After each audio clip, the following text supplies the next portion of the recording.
Ikala tiako.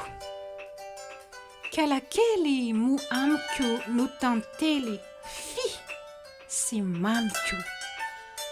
Tsy mba foiko tokoa ka antsoiko hoe kiala soa. Nefa in'izao tsy hita sa nandao ikalangita.